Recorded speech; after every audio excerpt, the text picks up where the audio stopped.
বাংলা ইমেজিংয়ের নতুন এপিসোডে আপনাদের স্বাগত। বন্ধুগণ, গোয়া ভারতের এমন একটি রাজ্য যেখানে লোকেরা এবং বিশেষ করে মেয়েরা তাদের জীবন উপভোগ করার সবচেয়ে বেশি স্বাধীনতা পেয়ে থাকে।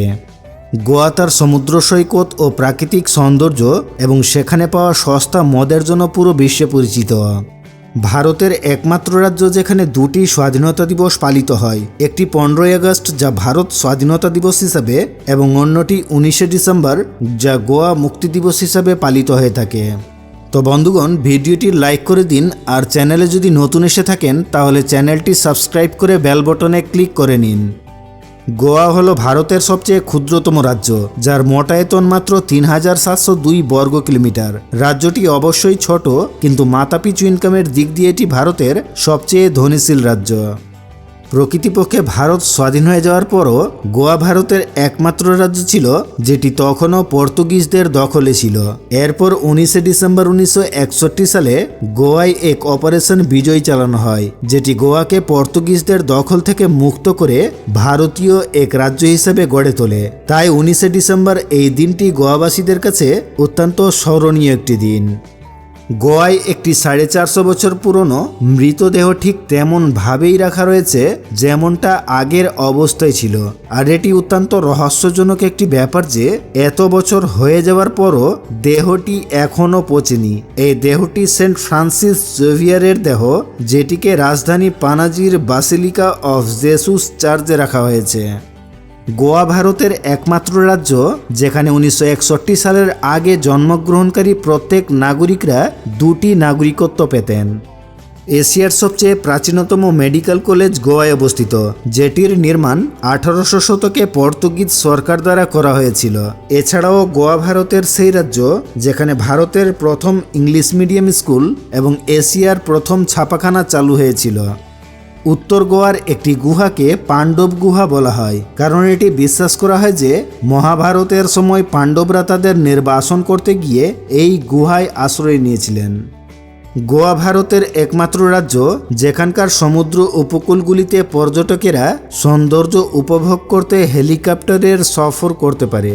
গোয়াতে আরেকটা জিনিস খুব বেশি প্রচলিত, যেটি হলো স্কুটার। পর্যটকেরা বেড়ানোর জন্য স্কুটার বেছে নেন, যা প্রচুর সস্তা ও আরামদায়ক হয়ে থাকে।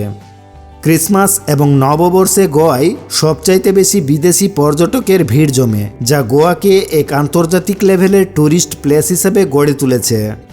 গোয়া ভারতের একমাত্র রাজ্য যেখানে আপনি ভারতে থেকেও বিদেশে বা ফরেনে থাকার মতো এক অপূর্ব অনুভূতি পেতে পারেন। গোয়া তার নাইট লাইফের জন্য পুরো বিশ্বে পরিচিত এবং ন্যাশনাল জিওগ্রাফি বুকের মোতাবেক এই দিক দিয়ে গোয়া পুরো বিশ্বে 6ষ্ঠ স্থানে রয়েছে। ভারতের একমাত্র জলভাসমান ক্যাসিনো গোয়ার রাজধানী পানাজিতে অবস্থিত, যা এক অপূর্ব সৌন্দর্যের অধিকারী। ভাস্কো ডা গামা গোয়ার সবচেয়ে বড় শহর, যেই শহরটিকে গোয়ার বিজনেস টাউন হিসাবে জানা যায়। গোয়া সেই সমস্ত অঞ্চলগুলির মধ্যে একটি যেখানকার লোকেরা সকালের নাস্তার সঙ্গে বিয়ার খাওয়াটাকে খুবই সাধারণ মনে করেন। গোয়া ভারতের একমাত্র রাজ্য যেখানকার লোকেরা পর্তুগাল পাসপোর্টের জন্য আবেদন করতে পারে এবং ভিসা ছাড়াই বিশ্বের 130টি দেশের ভ্রমণ করতে পারে। গোয়া কোনো এক সময়ে পর্তুগিজদের অধীনে থাকায় এখানে বেশ কিছু সংখ্যক চার্চ বানানো হয়েছে, যেগুলি পুরো বিশ্বে পরিচিত। রাজ্যে খ্রিস্টান এবং মুসলিমের সংখ্যা অধিক হওয়ায় গোয়া ভারতের একমাত্র রাজ্য যেখানে বিজেপি সরকার থাকা সত্ত্বেও গোমাংস এবং মদের উপর কোনো ব্যান লাগানো হয়নি। গোয়ায় বসবাসকারী লোকেদের মধ্যে 60% হিন্দু, 28% খ্রিস্টান এবং 7% মুসলমান রয়েছে, যারা প্রত্যেকে নিজ নিজ ধর্মকে নিজস্ব সংস্কৃতি হিসাবে উদযাপন করে থাকেন। পর্তুগিজরা এই সংস্কৃতিকে নির্মূল করার সর্বাত্মক চেষ্টা করেছিলেন, কিন্তু এখানকার সংস্কৃতি এতটাই শক্তিশালী ছিল যে ধর্ম পরিবর্তনের পরও তা বিলুপ্ত হয়নি। গোয়ার দুধসাগর জলপ্রপাত ভারতের সবচেয়ে উঁচু জলপ্রপাতগুলির মধ্যে একটি, যার মোট উচ্চতা 310 মিটার। গোয়ার প্রধান শিল্প হলো পর্যটন শিল্প, তবে পর্যটন ছাড়াও গোয়াতে প্রচুর পরিমাণে লোহা ও অন্যান্য খনিজ পদার্থ পাওয়া যায়, যা জাপান ও চীনের মতো বড় বড় দেশে রপ্তানি করা হয়।